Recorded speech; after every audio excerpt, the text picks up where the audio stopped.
నమస్తే, welcome to Andhraprabha. So ఏదైతే ఈ ప్రభుత్వం ప్రస్తుత ప్రభుత్వం ఇందిరమ్మ ఇండ్లు అని చెప్పేసి ఒక బ్రోచర్ రిలీజ్ చేయడం జరిగింది 2 రోజుల క్రితం.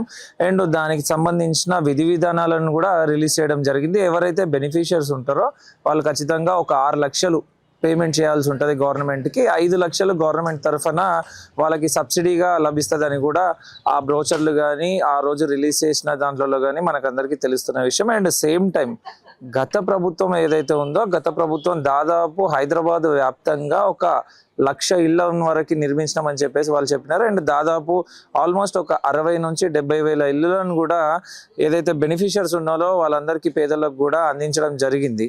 అండ్ అందించిన తర్వాత కూడా ఎవరైతే లబ్ధిదారులు ఉన్నారో వాళ్ళందరూ కూడా ఒక 30% అంటే ఇల్లులు ఇప్పటి వరకు వాళ్ళ చేతికి అంది దాదాపు 2 సంవత్సరాల పైన అయిపోయినా అట్లీస్ట్ 30% కూడా ఫుల్ఫిల్ కాలేదు ఎక్కడైనా కానీ డబుల్ బెడ్రూమ్ కాలనీలలో. కారణం ఏంటంటే అవి సిటీ శివార్లలో ఉండడం, చాలా దూరంగా ఉండడం, అండ్ ఇప్పుడు ఉంటున్న ఇంటి దగ్గర నుంచి చాలా లాంగ్ అవ్వడము, ఏవైతే వాళ్ళ ఉపాధి ఉంటుందో వాళ్ళ ఉపాధిని కోల్పోతారు అంత దూరం వెళ్తే.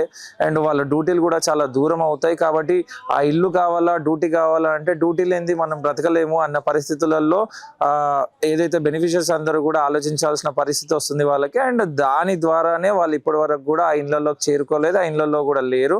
కాబట్టి చాలా వరకు కూడా చాలా మందికి నోటీసులు ఇవ్వడం జరిగింది. ఇంట్లోకి రాకపోతే ఇల్లుని సీజ్ చేస్తాము లేదా వేరే వాళ్ళకు కూడా ట్రాన్స్ఫర్ చేస్తామని చెప్పేసి అధికారులు కూడా చాలా వరకు చాలాసార్లు చెప్పడం జరిగింది. బట్ ఇప్పటి వరకు కూడా లబ్ధిదారులు ఎవరు కూడా ముందడుగేసేసి ఆ ఇంట్లోకి షిఫ్ట్ అయిన పరిస్థితి మనకు కనిపిస్తలేదు. బట్ ఇప్పుడు ప్రస్తుత గవర్నమెంట్ మాత్రం అటువంటి తప్పిదం జరగకుండా జనావాసాల మధ్యలోనే ఏదైతే ఉపాధి ఉంటుందో లబ్ధిదారుల ఉపాధికి దెబ్బ పడకుండా వాళ్ళ కడుపు కొట్టకుండా దగ్గరలోనే డబుల్ బెడ్రూమ్స్ అన్నీ కూడా మేము కట్టించే ఇల్లులన్నీ కూడా ఇన్నర్ రింగ్ రోడ్లోనే మేము కడతాం. అండ్ వాళ్ళ ఉపాధికి ఎటువంటి ఆటంకం కలగకుండా మేము చూసుకుంటాము.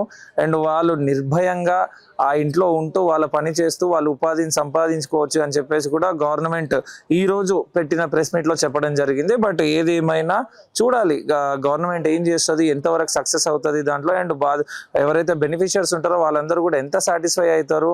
అండ్ గత గవర్నమెంట్ చేసిన చిన్న చిన్న తప్పిదాల వల్ల ఇప్పటి వరకు రాలేని బెనిఫిషియర్స్, ఇళ్లలోకి రాలేని బెనిఫిషియర్స్ ఇప్పుడున్న గవర్నమెంట్ తీసుకునే చర్యల వల్ల వాళ్ళు ఏమైనా వస్తారా, ఆ ఇళ్లలో ఉంటారా, బెనిఫిషియర్స్ చాలా హ్యాపీగా ఏమైనా ఫీల్ అవుతారా అనేది కూడా వేచి చూడాల్సిన సందర్భం. కెమెరామెన్ నరేష్తో మల్లేష్, ఆంధ్రప్రభ, హైదరాబాద్.